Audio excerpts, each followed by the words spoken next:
The greeting, though, is friendly. This is a real government soldier, not a former Khmer Rouge.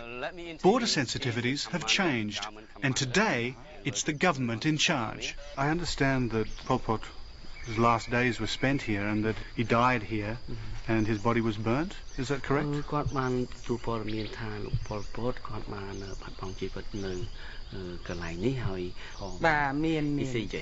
died here and his body was burned in that place. Could he show us? Yeah.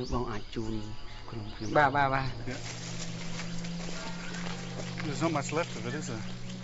At first, it all looks a bit mundane, a scattering of Pol Pot's possessions, even the remains of his toilet. And then we're shown his grave. That is the place that they burned Pol Pot's body after he died. So nothing's been removed, it's just the ashes of Pol Pot here?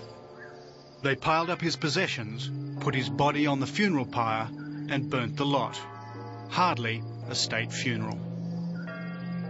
It's kind of an ignominious ending for one of the great butchers of history. Between 1 and 2 million people, controlled all of Cambodia at one time. This is Pol Pot's monument for posterity. Not too impressive, but probably fitting. Yeah, very much. Very much. Millions of deaths, endless suffering, and all that's left is a dirty mound and a broken toilet in a jungle clearing. Even so, the soldiers still speak in hushed tones at his graveside.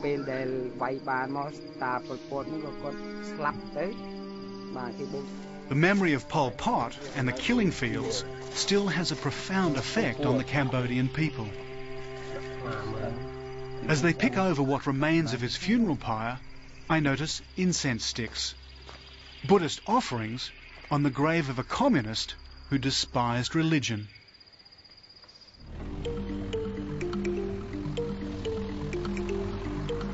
A day's drive from Pol Pot's grave is the reason Hunter Weiler and Sun Hien have come to this remote part of the jungle.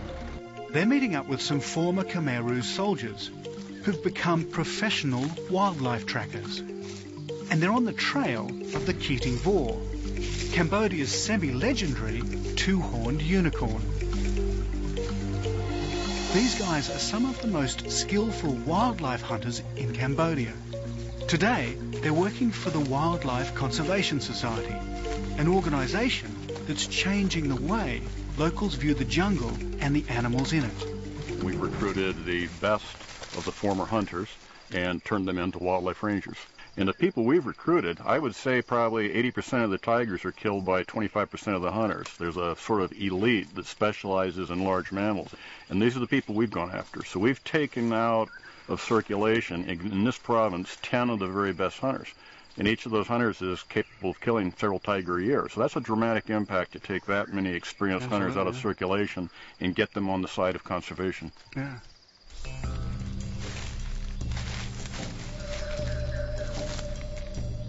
So here, the stories come together.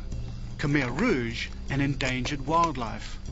And together, the possibility of a bright future for this beleaguered land. So have they had much luck recently? For their efforts, the cameras are beginning to reveal what lies beneath the canopy. And from this province, we have tiger, gaur and banteng, 2 endangered wild cattle, sambar deer, barking deer, and giant ibis bird. And any sign of Keating Vor? Not yet. We're hoping. Yeah.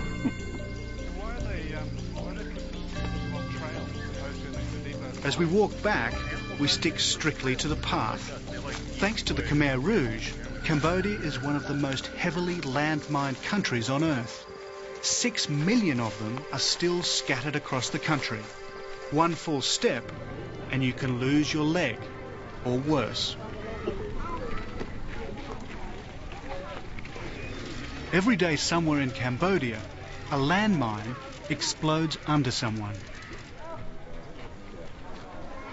Every single person who lives in this village has either stood on a mine or is related to a victim.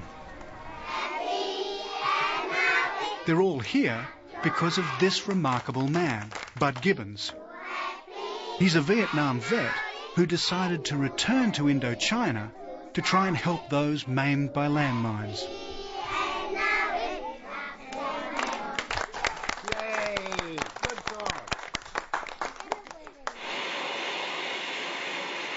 He couldn't do much about the landmines, but he could try and help the victims put their lives back together afterwards. So he started a factory to make low-cost artificial limbs. It's time to pay back, you know. It's time to pay back for what I did and what we were part of in the past, and also to share some of the incredible wealth and the incredible knowledge that we as Americans have. Everyone working here is missing a limb or has been severely maimed. But Bud soon realised that providing the limbs wasn't enough. In Cambodia, such victims are usually shunned as unemployable, unmarriageable, and generally a burden on society. If his scheme was to work, he had to do more. Learning how to use the limb is no problem. 1-2 weeks, we do give them training, how to walk, how to balance, that kind of thing. Then they go back to their village. That is where I think the problem is, because they can't find a way to support themselves financially or economically. They are now supporting themselves mechanically with this limb, but they have no job. So they need to have some way to get money. So Bud and his landmine victims started a silk industry. And it's good silk, commanding high prices. And it's all made by the maimed and the limbless.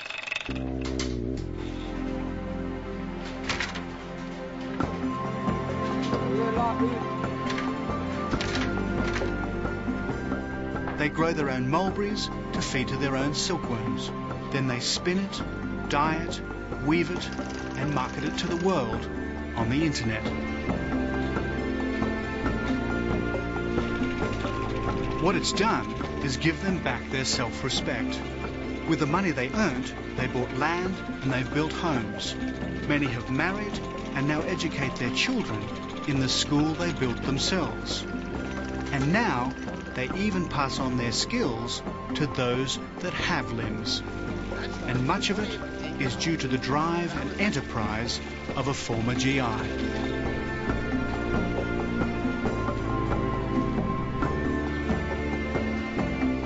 In such an impoverished society, it's amazing what hope and support can achieve, especially when they've been dealt such a cruel blow by war. I leave the village feeling both uplifted and humbled. But we must move on. The Mekong River is home to pirates. Since the end of the war, attacks on boats have increased steadily. Tomorrow, we run the gauntlet of these modern-day buccaneers on one of the most dangerous sections of the river.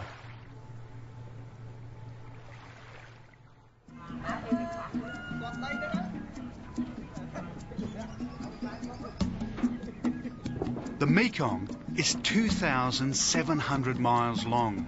That's 4,300 kilometres, which makes it one of the longest rivers in the world.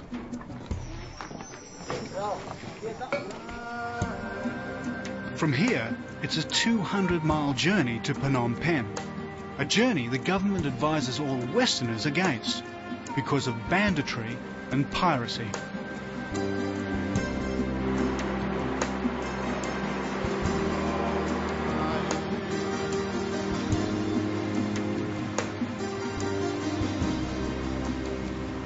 Wildlife protection officers Hunter and Sun Hien have made the journey many times though.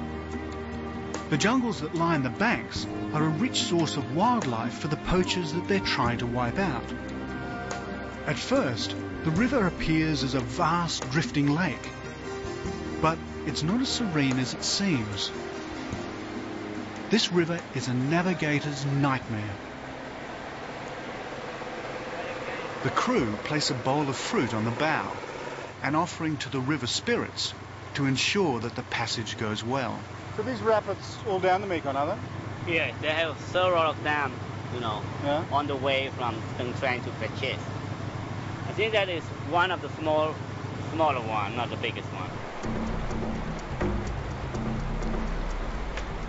Soon the waters start to ripple, then simmer, and whirlpools, rips and currents erupt.